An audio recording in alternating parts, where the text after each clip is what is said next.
നമസ്കാരം. പുതിയൊരു വീഡിയോയിലേക്ക് എല്ലാവർക്കും സ്വാഗതം. എല്ലാവിധ സർക്കാർ അറിയിപ്പുകളും നിങ്ങളിലേക്ക് എത്താൻ ഈ ചാനൽ സബ്സ്ക്രൈബ് ചെയ്യുക. പ്രവാസി ക്ഷേമ പെൻഷൻ അപേക്ഷിച്ച 1,00,000-ലേറെ പ്രവാസികൾ അംഗീകാരം ലഭിക്കാതെ പദ്ധതിക്ക് പുറത്ത്.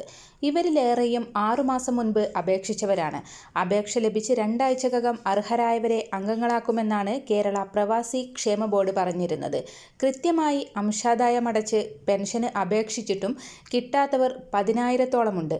സാമ്പത്തിക പ്രതിസന്ധിയാണ് കാരണം. പ്രവാസി വെൽഫെയർ ബോർഡിൽ നിന്ന് സർക്കാർ ഫണ്ട് വകമാറ്റിയതാണ് പ്രതിസന്ധിക്ക് കാരണമെന്നാണ് പ്രവാസികളുടെ ആരോപണം. എല്ലാ മാസവും 5-നാണ് പെൻഷൻ കിട്ടാറുള്ളത്. ഈ മാസം അതും നടപ്പായില്ല.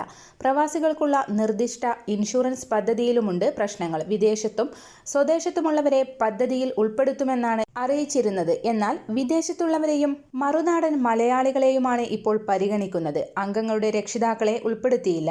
രോഗികളായ പ്രവാസികൾ നാട്ടിലെത്തി ചികിത്സ നടത്തിയാലേ പരിരക്ഷയുള്ളൂ എന്നതും വിനയാണ്. 5 ലക്ഷത്തിന്റെ കവറേജുള്ള പദ്ധതിയിൽ 12,500 രൂപയോളമാണ് വാർഷിക പ്രീമിയം. കേരളത്തിന് പുറത്തും വിദേശത്തുമുള്ള പ്രവാസികൾക്ക് സർക്കാർ തിരിച്ചറിയൽ കാർഡ് നൽകുന്നുണ്ടെങ്കിലും നാട്ടിൽ തിരിച്ചെത്തിയവർക്ക് നൽകുന്നില്ല. സർക്കാർ ഓഫീസിലും മറ്റുമുള്ള ആവശ്യങ്ങൾക്ക് കാർഡില്ലാത്തത് തടസ്സമാണ്. മറ്റൊരറിയിപ്പ്: സംസ്ഥാനത്ത് മസ്റ്ററിംഗ് നടത്താത്ത മുൻഗണനാ കാർഡുകാർക്ക് അടുത്ത മാസം മുതൽ റേഷൻ നൽകേണ്ടതില്ലെന്ന് കേന്ദ്ര ഭക്ഷ്യ പൊതുവിതരണ വകുപ്പ് തീരുമാനം. 15,774 പേരാണ് മസ്റ്ററിംഗ് നടത്താത്തത്. കൂടുതൽ പേരും പിങ്ക് കാർഡുടമകളാണ്. കഴിഞ്ഞ വർഷം സെപ്റ്റംബർ 24 മുതൽ മസ്റ്ററിംഗ് ആരംഭിച്ചിരുന്നു.